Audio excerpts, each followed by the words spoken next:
Although the Baltimore Clippers' elimination from the playoffs by the Rochester Americans on April 23, 1967 was disappointing, general manager and coach Terry Reardon's risky trade for a couple of over-the-hill forwards proved to be an overwhelming success. Willie Marshall led the team in scoring, and Jimmy Bartlett had 30 goals, and the Clippers won their first ever playoff series before being defeated by the defending champions in the second round. The team had earned a well-deserved break. The summer of 1967 is now called the Summer of Love. Tens of thousands of young people made a pilgrimage to the city of San Francisco in response to folk singer Scott McKenzie's musical invitation, promising during the summertime that there will be a love-in there. So wear some flowers in your hair. Pop culture had dramatically changed in the 5 years since Tony Bennett's heart called to him from high on a hill. Singers and musicians continue to be drawn to the siren call of the city by the bay, but Janis Joplin, the Grateful Dead, and the Jefferson Airplane were more inspired by Timothy Leary's advice to turn on, tune in, and drop out than by images of little cable cars climbing halfway to the stars. The hippies and flower children were turning on with the help of hallucinogenic drugs like LSD, tuning into the truths of the horrors of the Vietnam War and the powers of political protest, and dropping out by rejecting consumerism and traditional values and religion, but instead engaging in free love, communal living, and Eastern spirituality. Musically, the Summer of Love was kicked off by the June 1st release of the most influential rock album of all time, Sgt. Pepper's Lonely Hearts Club Band. The Beatles' masterpiece was as famous for its lavish album cover design as it was for its classic songs, with the band surrounded by an eclectic group of artists, celebrities, cultural and pop icons like Marlon Brando, Albert Einstein, Mae West, Sonny Liston, Sigmund Freud, and Oscar Wilde. When Bartlett played for the New York Rangers, he became friends with an actor who had starred in dozens of Hollywood movies. In the 1930s, Huntz Hall was a member of a group of actors known as the Dead End Kids, who portrayed a gang of tough, poor teenagers from Manhattan's Lower East Side in a series of Warner Brother dramas featuring actors like James Cagney, Humphrey Bogart, and Ronald Reagan. The popular Dead End Kids eventually evolved into the East Side Kids, and then after World War II ended, into the Bowery Boys. By then, the group were no longer appearing in crime dramas, but in a highly successful series of low-budget B-comedies. Huntz Hall starred as the zany Satch Jones, with co-star Leo Gorcey playing Slip Mahoney. Although he was a film star for more than 3 decades, and Groucho Marx once referred to Huntz Hall as the American Chaplin, his fame has faded with time, and most people today probably have never even heard of him. But he must have made an impression on the Beatles because they included him on the cover of the album that provided the soundtrack to the Summer of Love. On June 25th, the Beatles appeared on the first ever live via satellite world television broadcast that was seen by over 400 million people. The group performed their newest song that succinctly summarized the younger generation's solution to all of the world's problems. All you need is love. When Bartlett joined the Clippers, he began to share an apartment with Duncan MacDonald and another guy named Gary Becker. While his kids, Melinda and JJ, were living in Providence with his ex, Jimmy enjoyed the single life in Baltimore. After the games, the Clipper players used to hang out at a bar on Greenmount Avenue named the Bear's Den. The Colts favored the more upscale Gridiron Club in Loch Raven, where Jimmy used to work part-time as a bartender. Players on the Colts, Orioles, Bullets, and Clippers were all friends with each other and would hang out together at various local bars or the various joints owned by several of the Colts players. When Bartlett and Duncan would go out nightclubbing, their apartment mate Gary Becker would lie to women and pretend that he was actually Clipper defenseman Nick Polano. But Jimmy didn't have to pretend to be anyone else. Everybody in town knew number 7. Bartlett had plenty of cocktail waitresses and barmaids available to him for late-night booty calls. One thing that the city Baltimore had in common with Providence, Rhode Island at the time was that both cities had an abundance of Italian heritage and culture. The son of immigrants, Thomas D'Alessandro was the patriarch of a political dynasty in Baltimore and served as the city's mayor from 1947 until 1959. His son Tommy became the city's mayor as well from 1967 until 1971. His only daughter Nancy moved to San Francisco in 1969 with her husband 2 years after the Summer of Love. She would also enter politics and later served in the United States Congress for more than 35 years. Nancy D'Alessandro Pelosi would serve twice as the Speaker of the House and was probably the most powerful woman in American history. Manny DePaula was a prominent, well-respected Italian businessman in Baltimore during the 1960s. How respected? Well, let me put it this way. When Frank Sinatra performed at a Baltimore fundraiser for Hubert Humphrey, Old Blue Eyes stayed as a guest in Manny's home. Manny owned the restaurants Diavolo's and later the Turf Inn. He also owned Sweeney's, with live music 7 days a week, 3 multi-level bars, and a dance-a-rama. Yeah, baby, it was the grooviest nightclub in town. Of course, Manny knew Bartlett. Jimmy was 35 that summer, and Manny was in his mid-40s. Jimmy, let me give you some advice. You've had a lot of fun, but you're no longer a kid. All these trampy, loose women, that's no good. You need to find yourself a good girl. Capiche? Manny told Bartlett that he knew a local girl who he would like to introduce him to. A nice local girl who had graduated from the private all-girl Catholic high school of Baltimore. Her name was Kelly McVeigh, and she was a whip-smart, energetic 24-year-old chatterbox. When Jimmy began playing for the New York Rangers, Kelly was still watching the Mickey Mouse Club. She attended Catholic High around the same time that Danny Zuko would have been going to Rydell High in the musical Grease. She was more of a Sandy girl than a Rizzo girl, and although she preferred the looks of the clean-cut Pat Boone over that greasy-haired Elvis, she still loved rock and roll. When she was a 15-year-old teenager, she even appeared and danced on a Buddy Dean show, Baltimore's local version of American Bandstand that inspired the John Waters musical Hairspray. When Manny introduced the two of them, Jimmy was instantly attracted to Kelly, who he thought had pretty teeth and nice legs. She later quipped that, since Bartlett loved horse racing so much, of course he checked out the legs and teeth first. The sassy 5'2" blonde with the Peter Pan haircut told Jimmy her phone number, but wouldn't write it down for him. She said, "If you aren't smart enough to even remember my phone number, then you definitely aren't smart enough for me." She knew absolutely nothing about hockey and didn't care that he played for the Clippers. But Kelly was charmed by Bartlett, who called her after he must have repeated the number to himself over and over again. Good thing she liked him. If she hadn't, she would have given him a fake number for dial-a-prayer. 555 Lord. So now you know the story of how my mom met my dad. Their first date was when Jimmy asked her to watch him play softball for the National Beer Brewers. The local makers of Natty Bow and Colt 45 malt liquor sponsored an all-star softball team that was made up of local Baltimore athletes. The Clippers' Bob Brinkworth was the team's pitcher, and Gilles Boisvert was the catcher, who used his goalie glove as a catcher's mitt. Sandy McGregor patrolled the outfield with two-time All-American collegiate soccer star George Berger. Pugilistic defenseman Bobby Plager was on the team and enjoyed playing a sport where hitting wasn't penalized. At second base, the Brewers had the WBAL's Ron Weber, who would eventually become the voice of the Washington Capitals for 23 years and earn a spot in the Hockey Hall of Fame as a recipient of the Foster Hewitt Award for Excellence in Hockey Broadcasting. Bob Ferry and Kevin Lockery of the NBA's Baltimore Bullets and Bill Saul, the starting linebacker for the NFL's Pittsburgh Steelers, were also members of the team.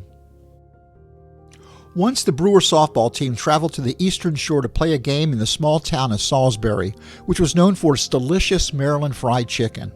According to Clipper goalie Gilles Boisvert, Bartlett was really craving the all-you-can-eat chicken dinner that the team was going to grab after the game. But when the team got to the restaurant, they were told, "Sorry, we just ran out of chicken." Later that night, Boisvert and other members of the team snuck onto a local farm, stole some live chickens, and threw them into Jimmy's motel room. Because Bartlett had no problem dishing it out, but absolutely hated to be teased, I'm sure he wasn't that good of a sport about the prank. Bartlett's reaction, along with the clucking, the feathers, and all of that chicken shit, is why Boisvert told me it was the funniest thing he ever saw. Boisvert also told me about the time Jimmy was thrown out of one of the team's games. Remember, this occurred when during the 1960s only Captain Kirk had a cell phone and Secret Agent 86, Maxwell Smart, was getting big laughs with his shoe phone. Would you believe an occasional snicker? How about a slight grin? Jimmy was at the plate and the umpire called a strike on a pitch that Bartlett thought was clearly outside. All of a sudden, there was this loud ringing sound, and Bartlett stepped out of the batter's box. He reached into his pocket and pulled out this large telephone receiver, which was attached to a cord. "Hello? It's for you," Jimmy said as he attempted to pass the telephone receiver to the umpire. "Who is it?" the startled umpire asked. "It's the left fielder. He said he found your fucking prescription eyeglasses. Jimmy behaved himself and was a complete gentleman when Kelly first saw him play softball for the Brewers team at Druid Hill Park. According to Kelly, he was the best player on the team, hitting a home run and making diving plays at shortstop. More importantly, she thought he looked really cute in his softball uniform. After taking her to the Chesapeake restaurant for dinner, Jimmy went to kiss her goodnight. Because she was a cigarette smoker, Bartlett pulled out some Banaka breath spray from his pocket and offered her some. She refused and said, "My mother warned me never to take anything from strangers," as if Jimmy was offering her LSD or magic mushrooms that the hippies at Haight-Ashbury were enjoying that summer. Manny DePaula was right. Kelly definitely wasn't like any of the other girls he knew. Jimmy next took Kelly to a celebrity golf tournament and dinner at the Delaney Valley Country Club, where he won the longest drive competition. It was a dressy event and was attended by many of Baltimore's local athletes like Jim Palmer. Even though he had just met her, Jimmy told Kelly that he invited her to go because she was the only nice girl that he knew. They fell in love that summer to the sounds of AM pop radio. They were grooving on a Sunday afternoon, but their official song was "Strangers in the Night" by the chairman of the board, Frank Sinatra, Doobie Doobie Doo. When Jimmy took Kelly to Providence to meet his two kids, his daughter Melinda told her, "You are a pretty lady, but my dad will never, ever marry you." Not only did the two of them get married, but they would stay together for more than 50 years. On paper, Jim and Kelly had nothing in common. If the motto of the era was "Don't trust anybody over 30, why would a 24-year-old girl be interested in a 35-year-old minor league hockey player? Ever since he was a kid, Bartlett always was more comfortable with people younger than himself rather than people his own age. Jimmy made a living playing a kid's game, and most of his teammates were Kelly's age, including his roommate Duncan McDonald. While Bartlett was a natural athlete who excelled at every sport he played, Kelly was blind as Velma from Scooby-Doo without her contact lenses and was always the last one picked in gym class. While Bartlett was a poor student who never read a novel in his life, Kelly would make a weekly visit to her local library and would then spend the next 7 days obsessively chain reading one book after another. And even though she is now in her 80s, she still completes the newspaper's crossword puzzles and crypto quotes each day. In ink. Quicker than anyone I've ever seen. Jimmy could fix anything or build anything with his hands, while Kelly basically has the mechanical intuition of Jerry Lewis, unfortunately just like her idiot son. Kelly loves the cerebral humor of Neil Simon, Bob Newhart, and Woody Allen movies. Bartlett, on the other hand, once went to a party and everyone was sitting around laughing and laughing while listening to a Bob Newhart comedy record. He just sat there wondering why. His sense of humor was slightly different.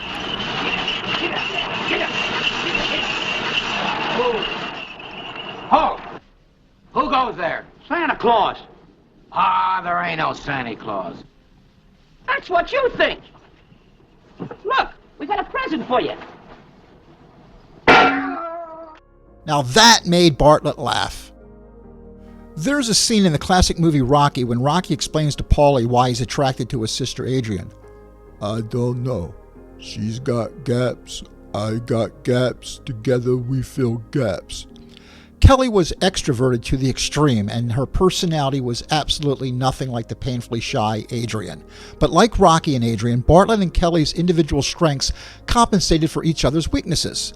It's because of their differences that Jim and Kelly fit so well together. However, their personalities weren't complete opposites. Kelly was just as fearless and feisty off the ice as Jimmy was on the ice. She was never afraid of anyone, including Bartlett. She always wears her heart on her sleeve and never holds back what's on her mind. Because of her Irish temper and Bartlett's short fuse, they were famous for their bickering, attacking each other with words that would make Red Fox blush at a longshoremen's convention. All of their friends, who were shocked by these little spats and acted all lovey-dovey and never quarreled with their spouses, were all divorced within a few years. Jim and Kelly's bickering never turned physical. Ever. He could scream and yell and look like he was changing into the Incredible Hulk, but he was never, ever violent at home. He never hit me or spanked me during my childhood. Not once. Jim and Kelly bickered because they were passionate. They were both fiercely loyal to each other and would stubbornly hold a grudge against anyone who they felt betrayed either of them. They both were immaculate neat freaks, and they both loved animals, and they both were incredibly generous. Kelly is the queen of hospitality who always puts her needs last. She always has given so much more to other people than what she's received in return. And Jimmy would do anything for anyone. If you had only a quarter and were broken down on the side of the road in the middle of the night 100 miles from nowhere, you would call Jimmy Bartlett. But the thing that they had most in common was their deep love of children. Everything they did in life was always for the benefit of us kids. Nothing made them happier than making us happy. The next time Frank Sinatra came to Baltimore, Manny arranged for his favorite couple to have the best seats in the house right down in front. Sinatra crooned to the couple, "The summer wind came blowing in from across the sea. It lingered there to touch your hair and walk with me. All summer long we sang a song, and then we strolled that golden sand, two sweethearts and the summer wind." The NHL's announcement that it was doubling in size from 6 teams to 12 teams to begin the 67-68 season was great news for the fans living in the Lucky City's granted expansion teams. And it was great news for many players whose path to the NHL was made a lot easier. But it was terrible news for the American Hockey League. Players needed to fill all these new roster spots had to come from somewhere, and Clippers owner Zanvil Krieger knew that the expansion of the NHL would devastate the American Hockey League by draining the league of too much talent. There was a genuine fear that this could cause the league to fold, and without a hockey team in the Civic Center, the city of Baltimore would lose tons of money. In order for the Clippers to survive, they would need to become a major league team. During the original 6 era, the NHL did not have an American television network broadcasting agreement because the league did not have any teams on the West Coast. After years of resisting expansion, when the American Hockey League and Western League successfully played an interlocking schedule in 1965, the NHL's original 6 era finally ended because the league was terrified that the American and Western Hockey Leagues would merge to create a second major league with teams on both coasts, and then they would swoop in and swipe the coveted network dollars. In response, the NHL quickly awarded expansion franchise to Los Angeles and Oakland. Although Baltimore was the favorite to receive one of the 4 remaining expansion teams, the city was screwed over when they were denied an NHL franchise. The Clippers owner, Zanvil Krieger, was sick of playing the NHL's little games. If the NHL didn't want Baltimore, maybe it really was the right time to create a second major league. On June 22, 1967, Jack Butterfield was elected president of the American Hockey League and announced his prime objective was for a complete and total merger of the American and Western Leagues. Butterfield believed hockey would soon resemble baseball, a sport comprised of 2 major leagues, an American League and a National League. According to the Clippers' general manager and coach, Terry Reardon, this is the one way we can declare our independence. Let them have the NHL, we'll have the AHL. In unity, there's strength. The NHL needs us. They've got to play their players somewhere. Eventually, they'll have to come to our terms. On July 17, 1967, the American and Western Leagues announced an interlocking schedule for the upcoming season, with the AHL teams making a West Coast road trip and the WHL teams making an East Coast road trip. A merger was seen as almost certain, and it was anticipated that it would be officially announced during the season once all the details and legalities were completely worked out. The merger was to be kicked off by the winners of the AHL's Calder Cup and the WHL's Patrick Cup meeting for the championship. The new league would be Baltimore, Buffalo, Cleveland, Hershey, Quebec, Rochester, Providence, Springfield, Vancouver, Phoenix, San Diego, Portland, and Seattle. A major problem that needed to be solved was caused by the recent purchase of the AHL's Quebec Aces by the NHL's expansion Philadelphia Flyers and of the WHL's Phoenix Roadrunners by the Toronto Maple Leafs. Clipper president Jake Embry complained that we do not object to working agreements whereby teams in our leagues receive several players from NHL clubs. What we do object to is the outright ownership of our cities by NHL teams. If we are ever to compete on a major league basis, and that is our overall objective, we must become completely independent of NHL affiliations. The original six era of the NHL officially ended on June 5, 1967, when the six new teams filled their rosters by conducting an expansion draft. Each of the original six teams was allowed to protect 11 professional skaters and one goalie in their organization. Everyone else was fair game to be poached, as each of the six expansion teams was allowed to draft 20 players. However, each time an original six team lost a player, they were allowed to add another player to the protected list. Like the other teams in the AHL and WHL, the Baltimore Clippers had a working relationship with an NHL team. There were two types of Clippers, players that were owned outright by the Baltimore Clippers and players that were owned by the New York Rangers and were lent to the team. Only the players owned by the Rangers were eligible to be drafted. The players that were owned by the Clippers were not eligible to be drafted. With the first pick in the draft, the Los Angeles Kings selected future Hall of Fame goaltender Terry Sawchuk, who had just celebrated winning the Stanley Cup with the Maple Leafs. And in a nutshell, after the six expansion teams picked the best available goalies, they basically drained the American and Western leagues of most of the players that had been lent to them. The Clippers' leading goal scorer, Doug Robinson, was drafted by the Los Angeles Kings. During the next two seasons, Doug would split duties between LA and their newly acquired Springfield team. Robinson played the entire 1969-70 season with the Springfield Kings, where he had a monster season, scoring 46 goals and was named the first-team All-Star.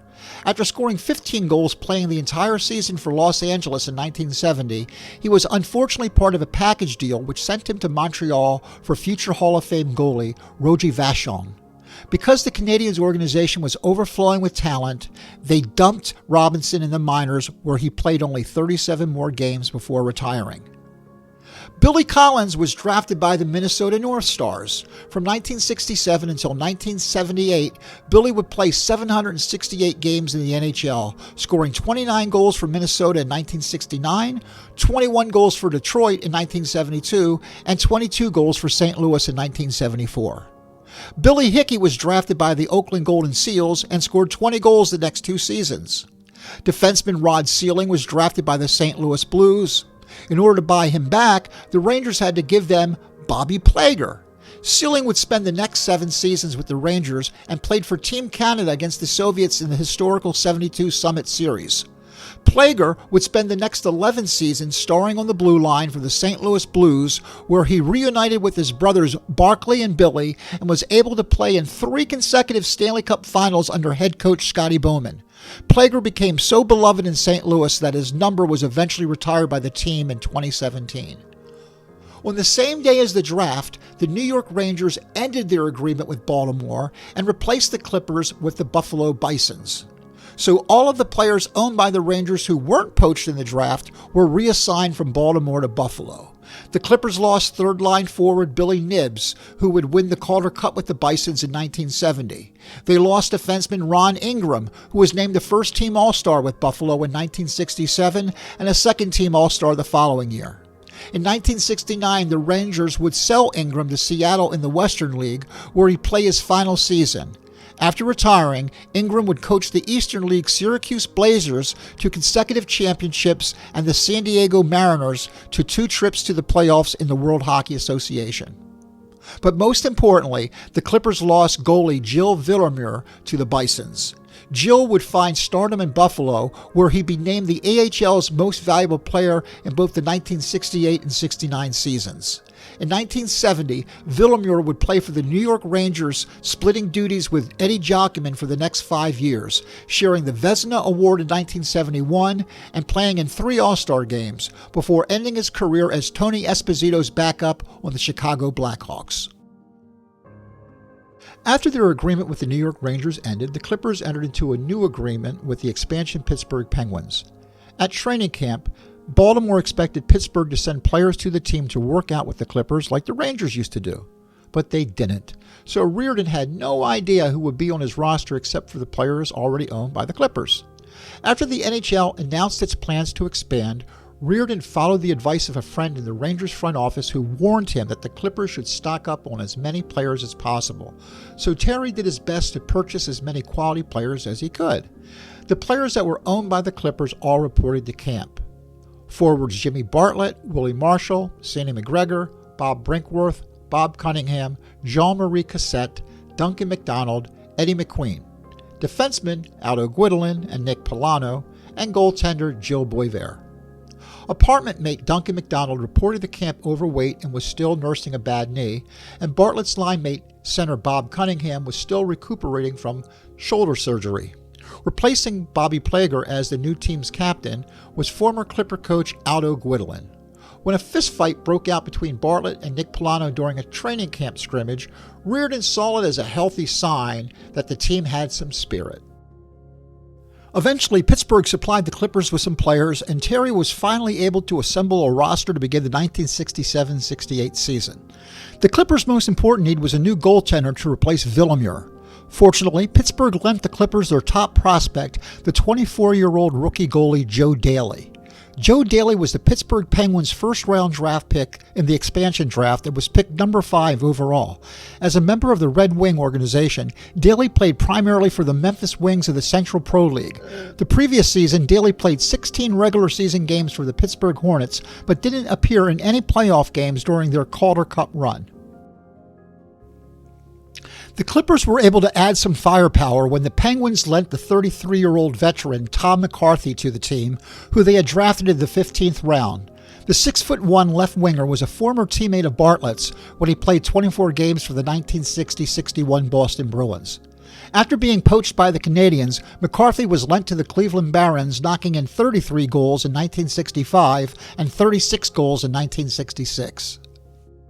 With their 17th pick of the expansion draft, the Pittsburgh Penguins poached the American Hockey League's Rookie of the Year, Bobby Rivard.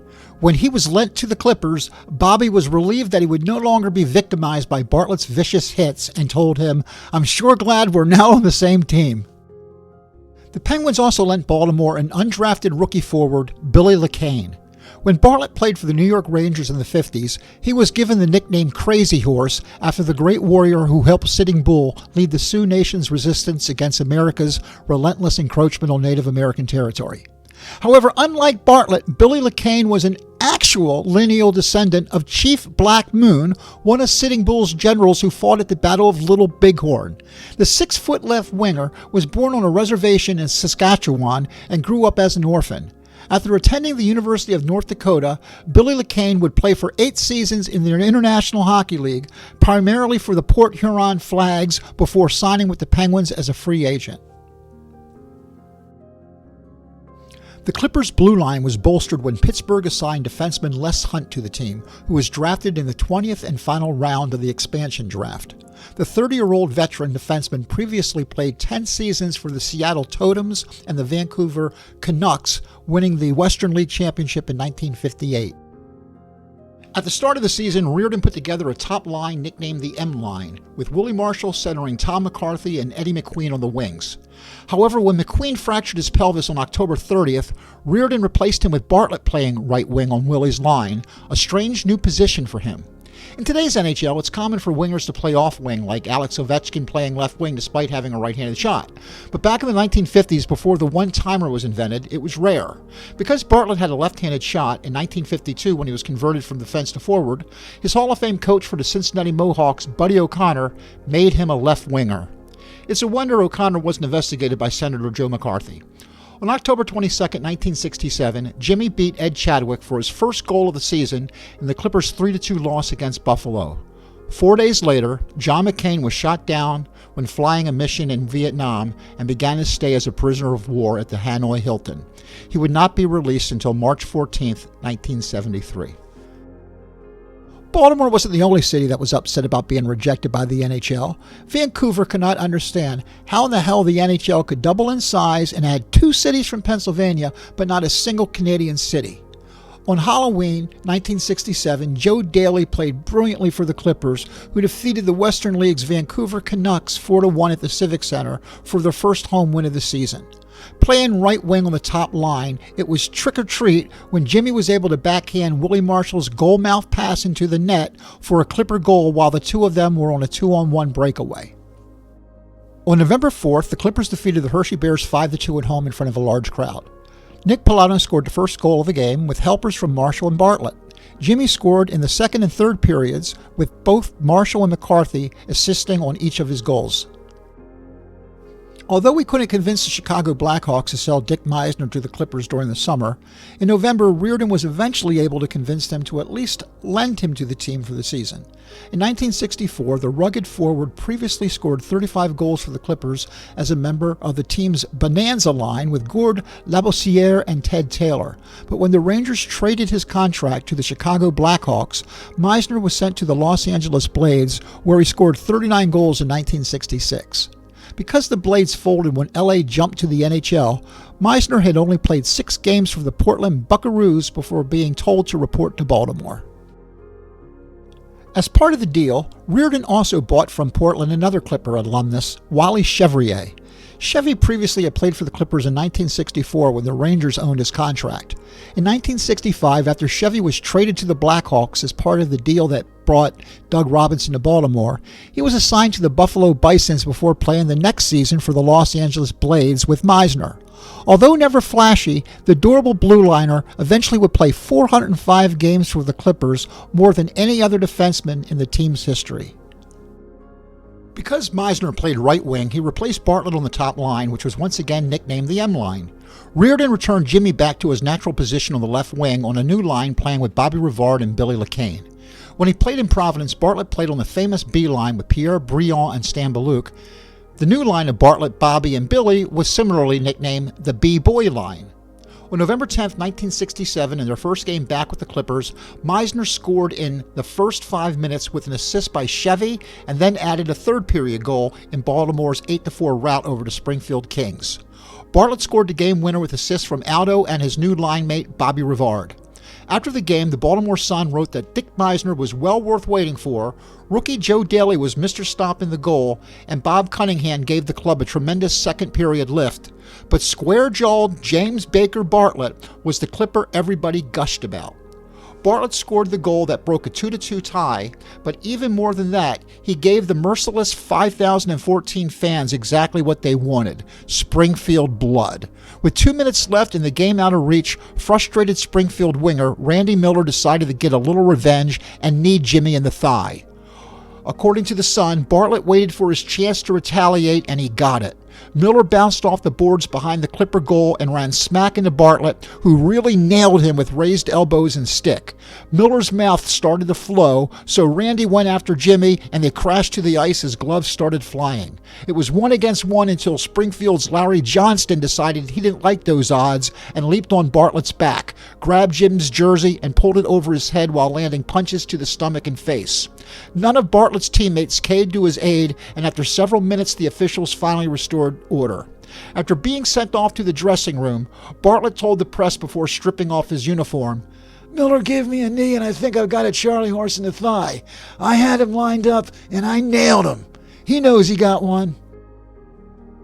2 days later, the new B-line scored all of Baltimore's goals in their 3-1 win in Providence. Rivard scored twice, and Lecaine also had a goal, with Bartlett assisting on all 3. As usual, even when he didn't score, it was Bartlett who made the papers. After the game, when asked if he thought Baltimore would make the playoffs, Bartlett didn't hold back. "We're thinking in terms of first place and not just playoffs. We've played every team but Quebec, and I don't think anybody is any better than we are." Willie agreed that we should have the best 3 forward lines in the league. If everybody has the type of year they should have, we should win it. Willie and Jimmy both agreed that the big factor has been balance. "Sure, I liked working on Willie's line," Bartlett remarked, "but let's face it, I'm not right-wingery. I enjoyed working with Bob Rivard. We talked things over before a game so we know where we're going to be. Billy's in his first year in the league. He's inclined to shoot a lot more than he should, but Rivard and I talked to him over the weekend, and it paid big dividends. Lecaine's now looking to make the pass when he can't get off a good shot." The hockey draft of 1967 was not the only draft in the news. As more and more kids were sent to Vietnam, public opinion about the war polarized the country. 5 days after Bartlett predicted a first-place finish for the Clippers, a similarly optimistic President Lyndon B. Johnson told the nation, "We are making progress. We are pleased with the results that we're getting. We are inflicting greater losses than we're taking. We are very pleased with amidst the horrors of war." On November 14th, the Clippers moved into second place with the Clippers' 4-2 win over Buffalo. When Barclay Plager, the Bison defenseman, checked Bartlett unnecessarily into the crossbar over the goal in the game's opening minutes, Jimmy started swinging and Plager was not about to stay away, so both ended up with a 5-minute rest in the penalty box. With just 11 seconds left in the first period, things got really wild and 4 players, 2 from each club, went to the box. It started when Billy Lecaine and Plager started a wrestling match against the boards and ended with Bartlett and Wayne Larkin exchanging pleasantries. The new Clipper line centered by Bobby Rivard had already combined for 23 goals, and according to the Baltimore Sun, Billy Lecaine was playing like the Rookie of the Year. But Bartlett is the pestiferous member of the B-boy line, and it does not matter how big the opponent is, Jimmy will not duck in unpleasant situation. He's been involved in 4 fights in the last 3 games. When Jimmy was asked what was his most memorable hockey fight, he said that he had had so many fights that they tended to run together. But when he played in the NHL, he fought the best of them, even Gordie Howe and Maurice the Rocket Richard. Hal cross-checked me across the eye once, and although we didn't go fist to fist, we went stick to stick. They knew I was around. On December 2nd, Jimmy tucked one-pass goalie Gilles Banville after faking him twice from the crease in the Clippers' 5-4 win over the Western League's Phoenix Roadrunners. The goal and win were especially sweet because Phoenix was coached by Alf Pike, and Jimmy loved revenge. When Bartlett used to be a New York Ranger, Pike was the coach who banished him to Springfield in the cruel tutelage of Eddie Shore. Phoenix's leading scorer that year was Del Topple, who was playing his 10th season in the Western League. In 1953, Del and Jimmy were teammates on the IHL Championship Cincinnati Mohawks and on the 1954 Chicoutimi Saguenines. Playing in the final full season of his career for the Phoenix Roadrunners was their 36-year-old right-wing goal-scoring machine and extremely clean player, Lou Jankowski. Jankowski was a teammate of Alex Delvecchio in the Oshawa Generals, where he had a record-breaking year in junior hockey when he had 124 points and 65 goals in 1950.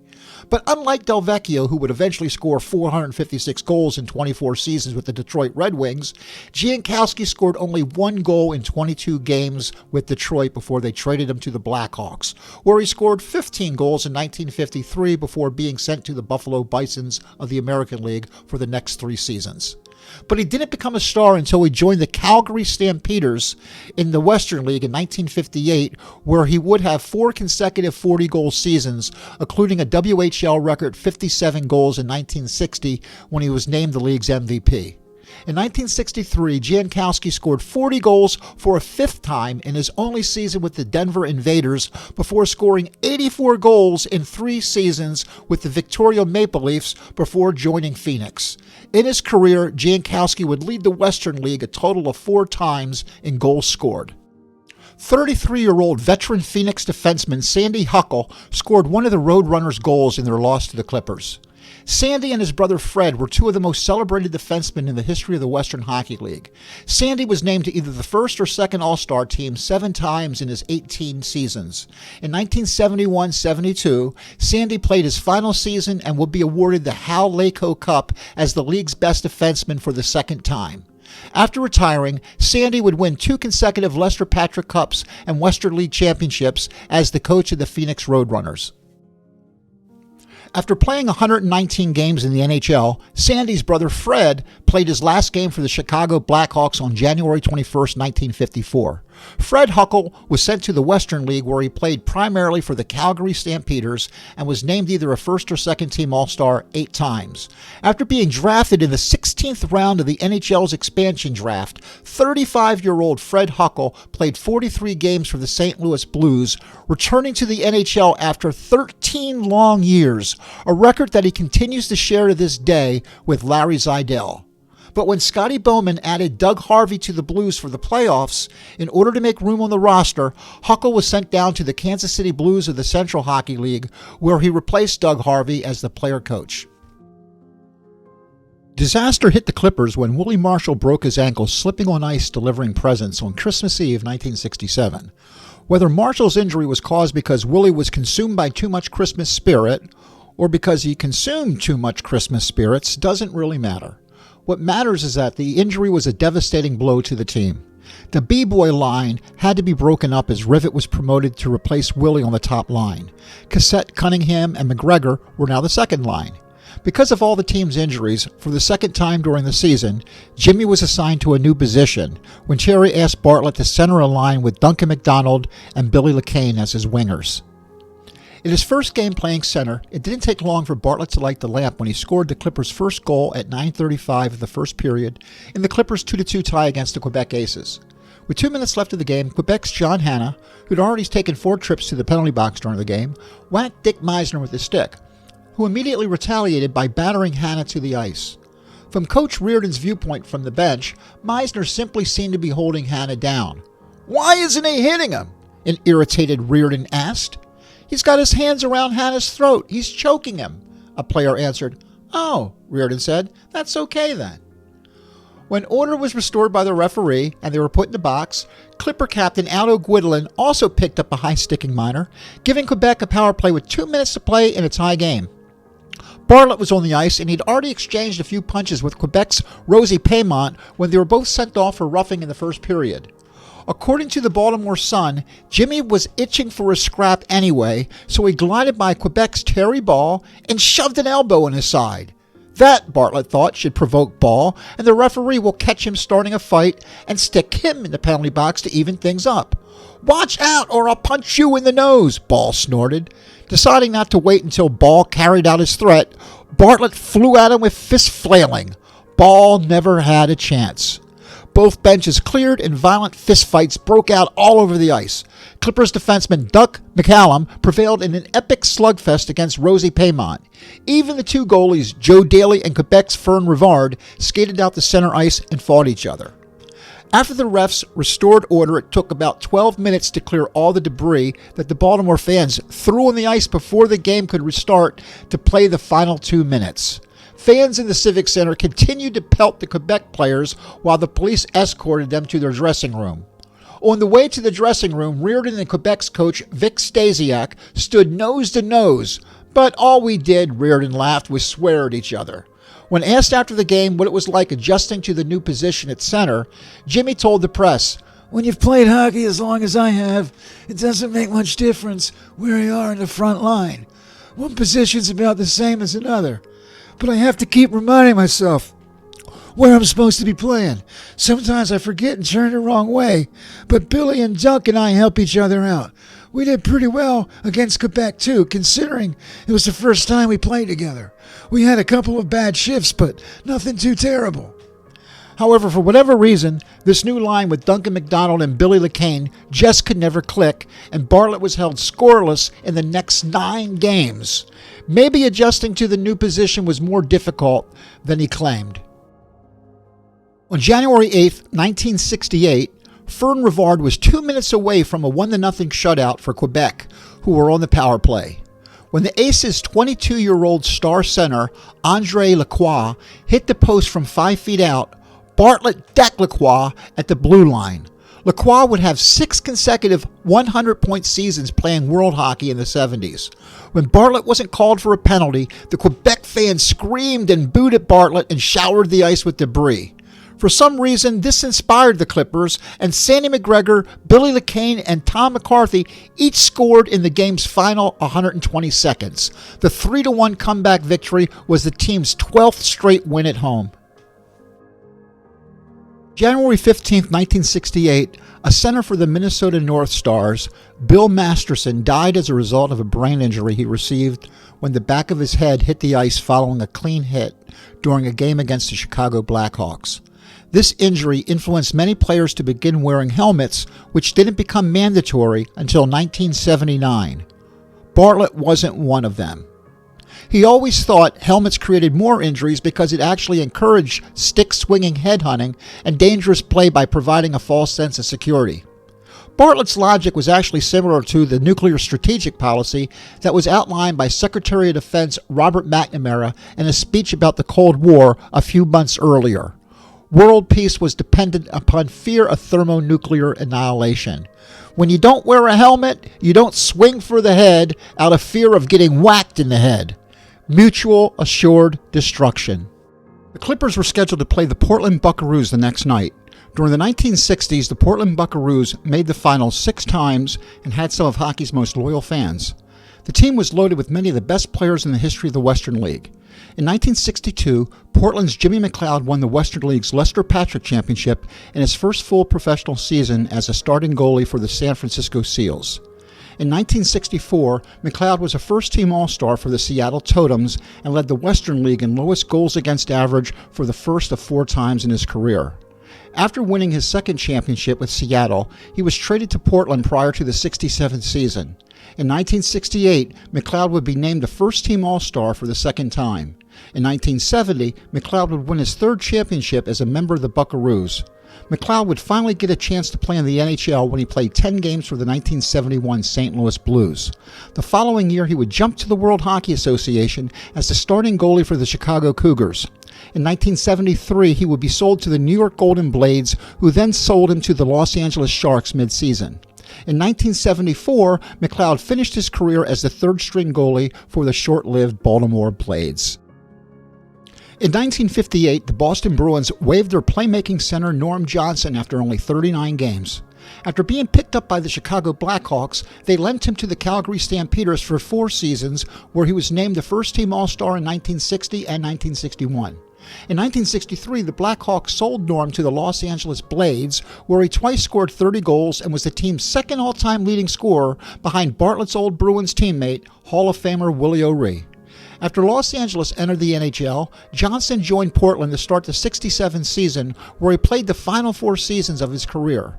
He would be named the second-team All-Star in 1968 when he scored 43 goals and would finish 3rd in the league in scoring in both of his final 2 seasons. In his final professional game, Norm Johnson and the Portland Buckaroos won the Lester Patrick Cup as WHL champions. At right wing, Portland featured Bartlett's former New York Ranger teammate, 37-year-old Andy Hebenton. Hebenton had a successful NHL career prior to joining the Buckaroos. In 1955, Andy scored 24 goals in his rookie season, and for the next 9 seasons, playing for New York and Boston, never missed a single game, making him the Lou Gehrig of hockey. Hebenton's Ironman record of playing 630 consecutive games was eventually broken, so he's not the Cal Ripken of hockey. Hebenton's streak stopped not because he was injured, but because in 1964, Boston sold him to Portland, ending his NHL career. Hebenton was also an extremely clean player, winning the Lady Byng Award in 1956 and winning the Western League's equivalent, the Fred Hume Cup, a record 6 times. In his 13 seasons in the Western League, Andy scored more than 30 goals 7 times and was selected as a first-team All-Star 3 times and second-team twice. Andy won the Lester Patrick Cup championship 3 times, once as a member of the Victoria Maple Leafs and twice with the Portland Buckaroos. From 1961 until 1972, left winger Bill Colonel Saunders was a scoring machine. In 12 seasons with the Portland Buckaroos, Saunders was the team's second all-time leading scorer with 856 points and 392 goals.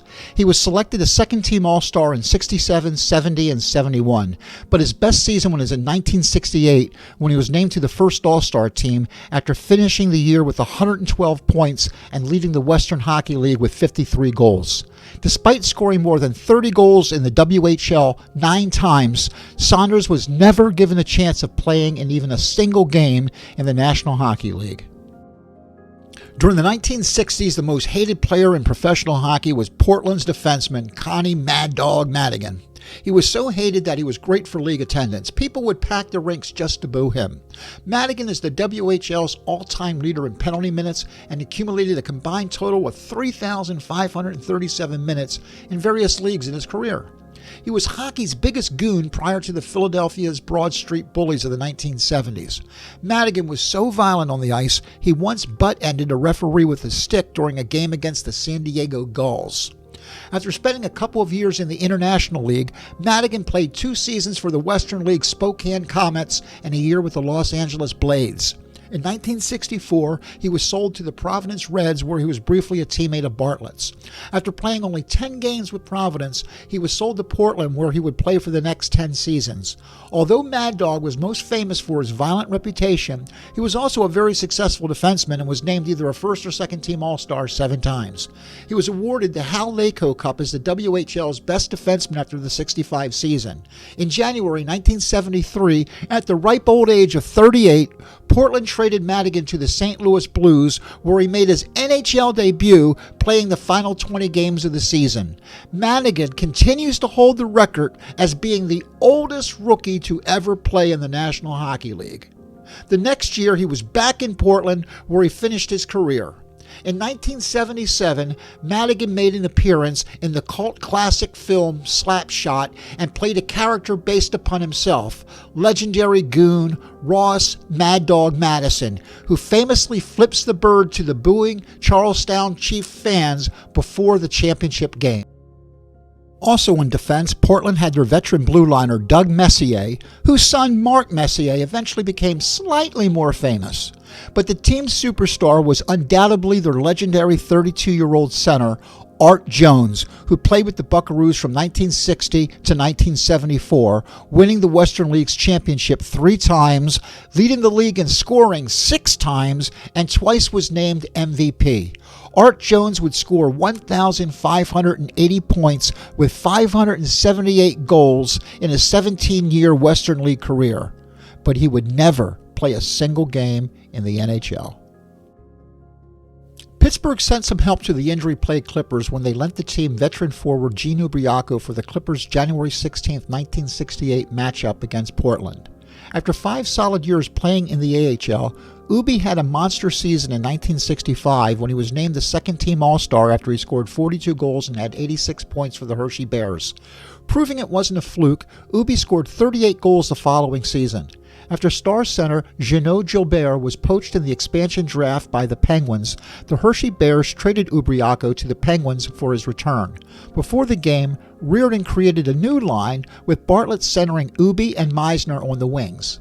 The Clippers completely dominated the Portland Buckaroos, with Joe Daley shutting them out 5-0.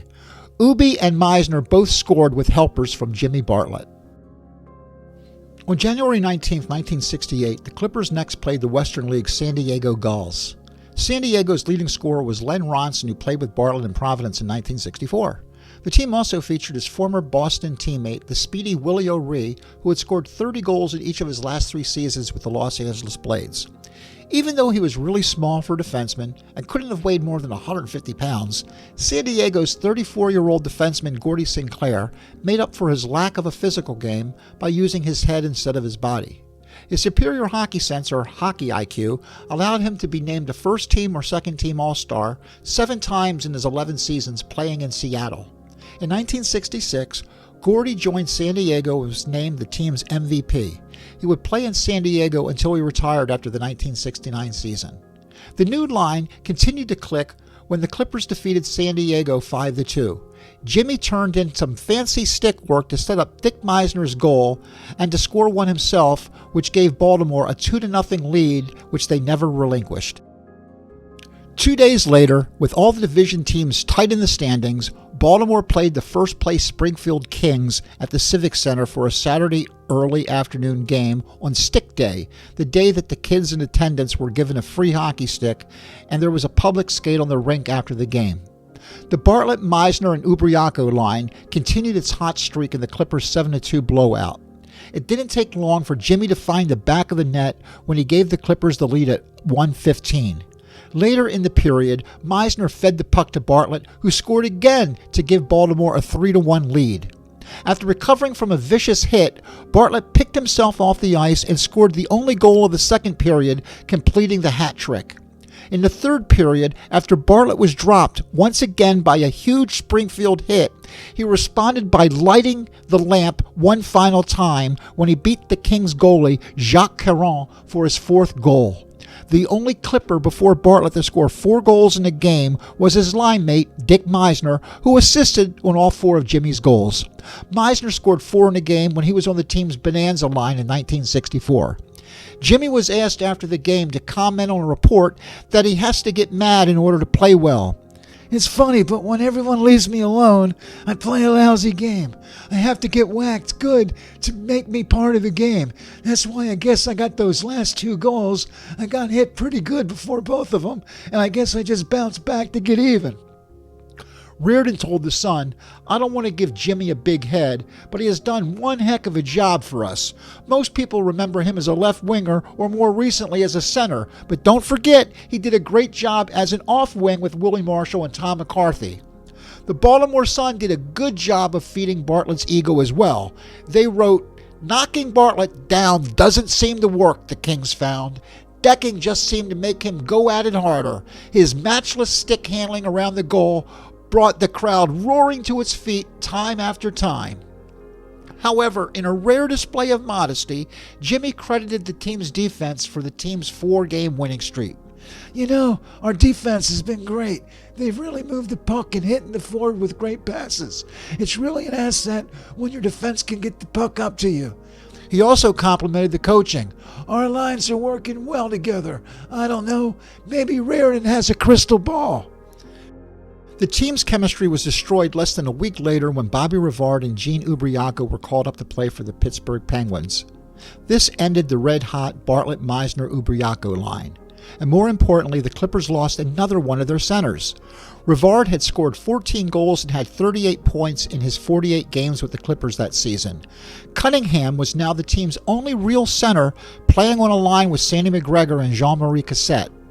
Duncan MacDonald then replaced Ubi on Bartlett's line, with right winger / defenseman Eddie MacQueen centering a line with McCarthy and Lecaine. It didn't take long for the team to fall apart. The Clippers would win only once in the next 10 games, and Bartlett would fall into a long goal-scoring drought. This was the second time in the season that Jimmy would stop scoring when Duncan was added to his line. Today, Jimmy is remembered as one of the most popular players in Providence Reds history. But considering his prior trait of betrayal, Jimmy loved playing the villain in Providence, with large crowds of Providence spectators greeting him with cries of hatred. On February 4th, the Clippers were completely dominated by the Reds in front of the largest crowd in Providence in 2 years. According to the Baltimore Sun, Gentleman Jim Bartlett, who may yet enter the heavyweight elimination tournament, challenged all the Providence Reds and half the crowd here last night. After a lethargic first period, the Clippers were down 2-0. Then Bartlett decided to put on a show. According to the Baltimore Sun, in the second period, Bartlett, playing the heel, served 3 penalties in the second period for roughing, tripping, and holding, and being involved in several other wrestling and shoving incidents that didn't draw time. Turning up the heat by verbally fighting back at the booing crowd, the crowd responded by throwing trash and coins on the ice at Bartlett, causing play to be stopped at half a dozen times. Inspired by Bartlett's physical play, the Clippers woke up and actually tied the score at 2. In the third period, even the 8-foot fence around the rink couldn't hold the scrappy 175-pound Clipper center. In the third period, after a fan spit at him, Bartlett leaped against the fence and reached over. The fan stood up to meet the challenge, but he sat down quickly though. I got in 2 good shots, right on the head, but I kept my gloves on. The fence was then pushed by the angry crowd against Bartlett's head that opened up a cut over his right eye. The Clippers gave up 3 goals in the third period. Because of the loss, the Clippers fell behind Providence for last place. On February 23, 1968, the Clippers defeated the Hershey Bears. It was Willie Marshall's first goal since his Christmas Eve injury. Bartlett scored a goal, centering a newly created line with Meisner and Billy Lecaine, who replaced Duncan MacDonald on Bartlett's left wing. It was Baltimore's first win in 3 weeks, and it was Jimmy's first goal since his 4-goal game a month earlier. At the end of the month, the Clippers flew to the West Coast to play against the Western League teams. Jimmy enjoyed his time in sunny Southern California. He was able to visit his brother Johnny, who lived in California, with his family. After the Clippers beat the San Diego Gulls 4-3, Bartlett, Nick Polano, and Duncan MacDonald celebrated by taking a little side trip to Tijuana, Mexico. On March 3, 1968, the Clippers lost 5-2 to the Seattle Totems, the eventual winners of the Western League's championship that year. The lucky fans who saw that game were able to witness goals scored by both Willie Marshall, the greatest player in the history of the American League, and a goal scored by the greatest player in the history of the Western Hockey League, Guyle Fielder. With over 1,700 points, Fielder is the fourth leading scorer in professional ice hockey history, behind only Wayne Gretzky, Jaromir Jagr, and Gordie Howe. In 1952, Fielder won the AHL's Rookie of the Year and was a first-team All-Star playing for the St. Louis Flyers. The following season, he jumped to the Western League, where he played until 1973. During that time, the Seattle legend and six-time most valuable player led the Western League in scoring 9 times. The Seattle Kraken created the Guyle Fielder Award to recognize the player who best exemplifies Fielder's perseverance, hustle, and dedication, which was first awarded to Yanni Gourde in 2022. In February 2024, the NHL's Seattle Kraken honored and presented the 93-year-old Guyle Fielder with his own team sweater. The Clippers' final game on the West Coast road trip was against the Vancouver Canucks. Today, the Sedin twins are celebrated as the greatest players in the history of Vancouver. But when Vancouver was in the Western Hockey League, the biggest star for the Canucks was their clever stick-passing center, Phil the Fox Maloney. In 1948, the Boston Bruins' own Maloney scored 29 goals for the Hershey Bears and was third in scoring on the Boston Bruins as a rookie the following season. However, Boston traded Maloney to Toronto the following year, who then buried him with the Pittsburgh Hornets for 4 seasons, where he won the Calder Cup in 1952 on a team loaded with Hall of Famers George Armstrong, Tim Horton, and Leo Boivin. In 1954, Toronto sold him to Vancouver. The classy center led the Western League in scoring and was named the MVP for 1955 and captured the Western League Championship when the Canucks won the Lester Patrick Cup in 1958. Phil was sold to the Blackhawks, where he played for a brief stint before they sent him back to the American League. In 1960, as a member of the Buffalo Bisons, Maloney had a 100-point season and was named the American League's most valuable player. Phil Maloney is the only player to have been named MVP of both the American and Western Hockey Leagues. Instead of promoting Maloney to the Hawks, they sold him back to the Vancouver Canucks, where he played for the remaining 9 seasons of his long career. He was named the Western Hockey League's most valuable player for a second time in 1962. The Vancouver Canucks won the Patrick Cup Championship in 1969 when Maloney was 40 years old. The following year, they won it all again as the Sly Fox ended his career once again as a champion. With 923 points, Maloney was the Western League's third all-time leading scorer. Maloney was not a jokester. He was modest and unassuming and won the Fred Hume Cup 3 times for his clean, gentlemanly play. In other words, he was nothing like Jimmy Bartlett. During his career, Jimmy Bartlett scored goals against 7 goalies in the Hockey Hall of Fame: Harry Lumley, Johnny Bauer, Glenn Hall, Jacques Plante, Terry Sawchuk, Gump Worsley, and Jerry Cheevers. On March 5, 1968, the Clippers were crushed 7-1 by the Vancouver Canucks. Maloney had a goal and 2 assists in the game. Vancouver's 24-year-old rookie goalie, Tony Esposito, brilliantly stopped 35 of 36 shots, including a huge stop on Bartlett, who blew his chance of adding another notch on his Hall of Famer belt. Jimmy would never play against Espo again. On March 19, 1968, the Clippers ended a 3-game losing streak, and Bartlett ended an 11-game goalless streak when he scored the winning goal in the Clippers' 3-2 victory over the Quebec Aces. After the win, the Clippers still trailed the Providence Reds by 5 points for the final playoff spot with only 8 games left to play of the season. The next night, Bartlett was back in form when he scored 2 goals in the Clippers' 4-2 road win over the Hershey Bears. In the second period, Jimmy broke a 1-1 tie with helpers from line mates Eddie McQueen and Billy Lecaine. Bartlett's second goal of the period, and the one he wanted to talk about, was his second consecutive game-winning goal, and it was a beauty. Breaking from the center line all alone, Bartlett was confronted by defenseman Mike Mahoney. He tapped the puck past him, engaged in a brief stick and thrust parry, and still going full tilt, picked up the loose puck again and lifted it over goalie Andre Gilles. On March 26, Jimmy scored his 20th goal of the season in the Clippers' 5-1 rout over the Springfield Kings. With the win, the Clippers closed the gap to only 2 points for the final playoff spot with only 3 games left to play in the season. On March 29, 1968, Bartlett put on a one-man show when the Clippers returned to the Civic Center to face the Hershey Bears. With Hershey leading 1-0, Bartlett scored the tying goal in the second period. Later in the period, Bartlett set up his right winger Eddie MacQueen as the Clippers took a 2-1 lead. In the third period, Jimmy's second goal of the game was the game winner.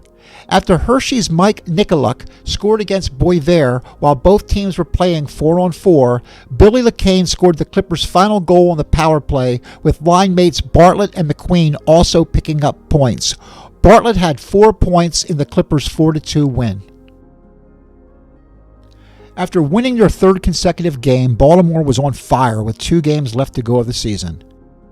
But that fire was extinguished when the Clippers were shut out at home 5-0 by the Buffalo Bisons.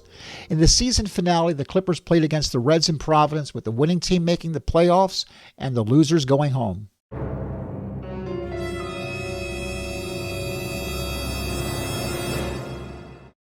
On March 31, 1968, the Clippers were defeated 4-2 by Providence, ending their season. After losing the season's final game, a frustrated Tom McCarthy and Nick Polano bloodied each other's faces when they punched each other during the team's chartered flight home. In November, the Clippers season had seemed so promising, with both Willie Marshall and Jimmy Bartlett claiming the team had made significant progress and predicting a first-place finish. But the turbulent season ended in disaster, with the Clippers finishing in last place for the very first time. Likewise, in November, President Johnson informed the public that America was making progress in the war effort in Vietnam. But the quagmire worsened, and on the same day that the Clippers were eliminated from the playoffs, a discouraged and frustrated President Johnson told the nation, "I shall not seek, and I will not accept the nomination of my party for another term as your president." Tom McCarthy led Baltimore in scoring with 83 points and 34 goals and was named the most valuable Clipper. But injuries devastated the team and was the reason for the team's disappointing season. Willie Marshall was second on the team in scoring with 65 points and 24 goals despite playing in only 51 games. He probably would have led the league in scoring if he didn't break his ankle and miss 2 months. Brinkworth only played 23 games before breaking his knee, and Eddie MacQueen missed 26 games with a broken pelvis. And all of the team's defensemen were injured at one time or another during the season. Nick Polano led the team in penalty minutes, but many thought his violations on many occasions were blunders on Nick's part rather than taking the so-called good penalty. On the positive side, Sandy McGregor and Dick Meisner had terrific years, each scoring 29 goals. And despite Bartlett's 2-month-long scoring slump, when he had only 1 goal in 23 games, he was somehow able to rally at the end of the season to finish 5th in scoring with 51 points and 22 goals. In May, even though the two leagues still hadn't officially merged, the winners of the American and Western Leagues were supposed to play in an interleague championship series. In the 80 games that were played that season between the AHL and the WHL, the American Hockey League won 43 times, the Western League won 30 times with 7 ties. The Rochester Americans won the Calder Cup and were set to face the Seattle Totems, who had won the Patrick Cup. However, the American League players were sick of being underpaid and being exploited and decided to organize by creating the American Hockey League Players Association, with the Quebec Aces star defenseman Jim Morrison serving as its president. In 1968, the minimum salary in the Western League was $5,500 a year. The AHL didn't even have a minimum salary.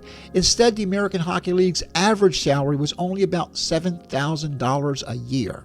And the AHL did not provide any health insurance for the players or their families. On April 3, 1968, Jim Morrison announced that the players of the American League would not participate in the interleague series because the AHL owners refused to recognize the legitimacy of the Players Association. Despite all the hype, the merger of the American League and Western Leagues never happened. There were just far too many messy details that couldn't be ironed out to go into detail, but the primary reason the merger never occurred was because some of the league's owners simply chickened out. They were afraid to go to war against the NHL as a second major league and feared years of costly litigation. The truth is, the American Hockey League and Western Hockey Leagues missed their moment. They should have merged and declared themselves a second major league 2 years earlier before the NHL expanded and swiped the two largest California markets of Los Angeles and San Francisco. But the NHL promised to expand in 1970, and Baltimore and Vancouver were the favorites for expansion, so there was still hope that Major League Hockey would somehow come to Baltimore. What seems to be so important today can sometimes lose all significance tomorrow. It only took 24 hours for everyone to forget about the canceling of the planned series between the American and Western League champions and the failure of the merger. Because on April 4th, 1968, Martin Luther King was assassinated. Baltimore has always jokingly been called Mobtown, but nothing was funny about the aftermath. The Baltimore riot of 1968 was one of the most violent race riots in American history. After the Maryland National Guard and the police were unable to contain the riot, President Johnson invoked the Insurrection Act and sent 6,000 U.S. Army combat troops to Baltimore. After the state of emergency ended 10 days later, 6 people had died, 700 were injured, 5,800 were arrested, 1,200 fires were set, and over 1,000 businesses were damaged or looted. During the 20th century's Great Migration, millions of African Americans relocated from the South to northern industrial cities looking for better jobs and to escape the oppression and poverty of Jim Crow. By 1950, the city of Baltimore had a population of 950,000, of which approximately 225,000 were black. Baltimore is a unique city. It's not located in any county, but exists independently. The city is surrounded on 3 sides by a county, which is also named Baltimore. But the county of Baltimore and the city of Baltimore are completely separate entities. In reality, there are 2 Baltimores. You either live in Baltimore City or Baltimore County. Prior to World War II, Americans were either urban or rural. You either lived in the city or out in the country. But when the federal government passed the GI Bill in order to help returning soldiers by providing them low-cost mortgages and low-interest loans, and Eisenhower built the U.S. highway system, the suburbs were created, when veterans were given the opportunity to achieve the American dream by becoming homeowners for the first time. The great American middle class was primarily the result of the GI Bill because the majority of wealth accumulated by the middle class comes from home ownership. Because racist laws and segregationist practices systematically denied rights and benefits to African Americans under the GI Bill, black residents were unable to obtain the low-cost mortgages and loans that allowed white Americans to buy homes in suburbia. By 1968, with the help of the GI Bill, about 200,000 white residents of the city of Baltimore relocated to the suburbs, primarily to Baltimore County, while about the same number of blacks moved into the area of city abandoned by the whites who moved to the county. Because of this, the city had become almost half white and half black. Baltimore was the first American city to pass residential segregation laws. Racist local covenants and deed restrictions prevented black families from moving to certain communities, as Baltimore's housing projects were racially segregated into white housing and Negro housing. Baltimore became more segregated as most African Americans were clustered into their own overcrowded parts of the city, which then became overwhelmed with poverty, crime, and urban decay. Because of the racist practice called redlining, blacks were denied credit and financial services from banks, insurance, or health care because they lived in quote-unquote high-risk neighborhoods. This systemic denial of African Americans' ability to purchase real estate during this era deprived them from the ability of accumulating generational wealth. As a result, today the average net worth of white households in America is 6 times higher than black households. Sleazy blockbusting techniques generated anxiety of black encroachment into white neighborhoods. This led to white flight, as many of the remaining whites fled the city to Baltimore County out of fear of a decline in property value and the possibility of becoming redlined themselves. Jimmy Bartlett remembered the famous Richard Montreal riot of 1955, which had a major impact on his hockey career. When Maurice Richard was suspended, Jimmy replaced him on the Montreal Canadiens roster in the Stanley Cup Finals.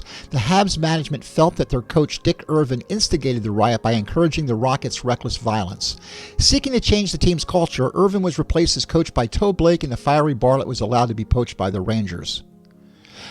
Now, maybe this was the reason Bartlett was so curious about the violence going on as a result of the King assassination. So he drove to the city and he actually personally witnessed the mayhem. Now, the suspension of Richard was what triggered the violence, but it wasn't the cause of the riot. It was the collective anger and frustration of French Quebecers who were sick of being treated like second-class citizens. Fortunately, the French outrage inspired the Quebec Quiet Revolution of the 1960s, which promoted the empowerment of French Canadians and reformed Quebec into a more secular and progressive province. Baltimore wasn't as fortunate as Quebec. Maryland Governor Spiro Agnew ignored Baltimore's long history of institutional racism and assigned blame for the Baltimore riot solely on the black population of the city.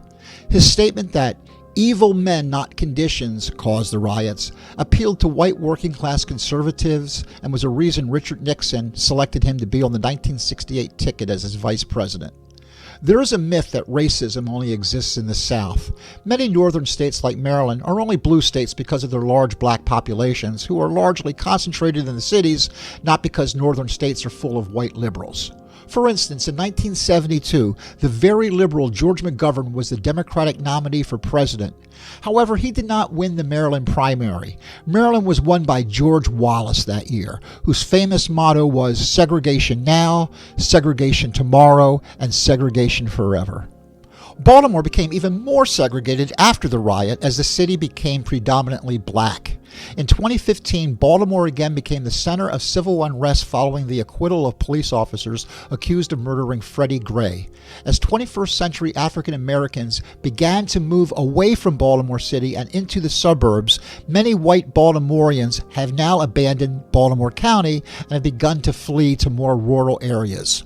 As the French and Geddy Lee say, plus ça change, plus c'est la même chose. The more that things change, the more they stay the same. My name is Steve Bartlett, and I was born in Baltimore and lived there until I was 21. TV shows like The Wire and Homicide reveal a city that's completely foreign to me. I grew up in the suburbs in Baltimore County where I felt safe walking home from elementary school each day so I could watch Captain Chesapeake on Channel 45. I never felt like I was walking through a combat zone full of black drug dealers. In fact, I don't remember many black people at all growing up. Everywhere we lived and everywhere we went, it was always predominantly white. There was never any reason to go to the poor side of town. We weren't exposed to African American culture or even taught about black history in school. We learned in school that witty white Baltimore writer H.L. Mencken was called the Sage of Baltimore, but not that he was a fascist, racist anti-Semite.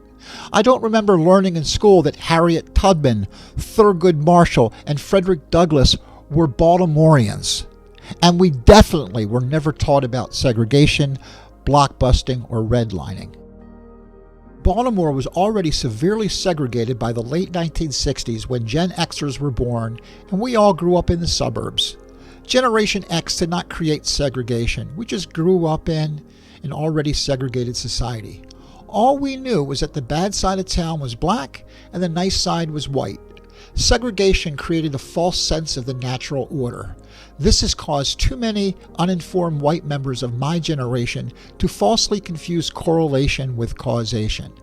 African Americans did not create the bad side of town. It was systemic racism. In his 1977 song, Baltimore, singer-songwriter Randy Newman wrote, "And they hide their faces and they hide their eyes 'cause the city's dying and they don't know why. Oh, Baltimore, man, it's hard just to live." In the big scheme of things, ice hockey and sports in general are really insignificant. But on the other hand, sports can unite a community unlike anything else. People of all races in Baltimore are die-hard fans of the Orioles and Ravens.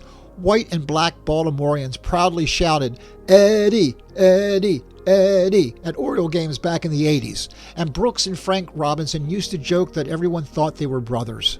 So there is still a glimmer of hope for Baltimore.